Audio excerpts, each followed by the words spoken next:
Back in late 2016, there was an Indiegogo campaign to raise money for a new homebrew Atari 2600 game being developed which goes by the title of Boss. It raised $1,210 with the help of 30 backers. I purchased the collector's set, which included a signed copy of the game's manual and the digital package. There was a stretch goal to create Super Boss for PC had the amount of $1,500 been reached. Brought to us from the makers of Conjoined and Dead of Night. Reading from the Indiegogo website, Boss is a single-player shoot-'em-up that is cut from a slightly different cloth. You pilot your ship against one massively powerful boss ship at a time. These enemies vary in size and behavior and get stronger as you go.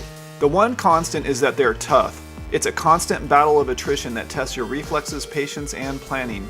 Before you know it, these titans are filling the screens with their shots and mixing up their patterns. It's the equivalent of a bullet hell shoot-'em-up on the classic Atari. I don't think anyone expected to be blown away by this game, but what they did expect was for it to be delivered on time. I just received my copy of the game in late January 2018, when it was originally promised to be delivered on December 15th of 2016. I believe most of the backers, having played other Geminitronic games, pretty much knew what to expect from this homebrew. I like the title screen and the giant scrolling word Boss, which scrolls across the screen from right to left in the beginning and in between levels. The ship you are piloting looks nothing like a ship as depicted in the manual. Instead, it resembles a waddling penguin that can shoot bullets out of its beak. It also sort of resembles someone wearing a hoodie. The boss that you fight against shoots down some kind of blocky lines which are not explained and slowly make their way down the screen, must be avoided and eventually disappear. Also, there are random torpedoes which are shot down towards you and also must be actively avoided. The torpedoes unfortunately are slightly phallic in shape and color and contain what look like the letters HOR. I don't think this was intentional, and I might just be seeing what unintentionally looked like letters as part of the missile. I was unable to draw any connection to what those letters could represent. Each time you fire and strike the boss, you are awarded 10 points to your score. You have a red health meter on the bottom left portion of the screen.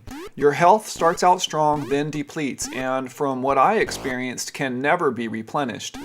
The boss also has a red health meter bottom right.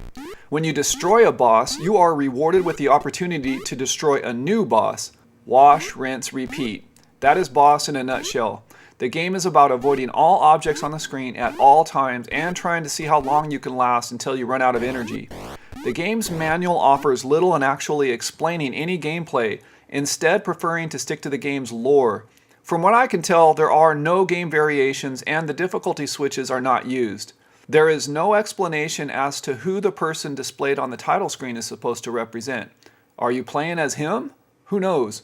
On a positive note, the box, cartridge, and manual are all nicely done.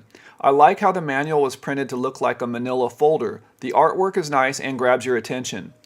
There is some fun to be had playing Boss. Dodging all the objects on the screen can be quite challenging and might take a bit of strategy to last a long time. I would have liked for there to have been a few more different types of screens or gameplay variations thrown in once in a while to mix it up. The game was published by Geminitronic.com and I don't believe it's still for sale.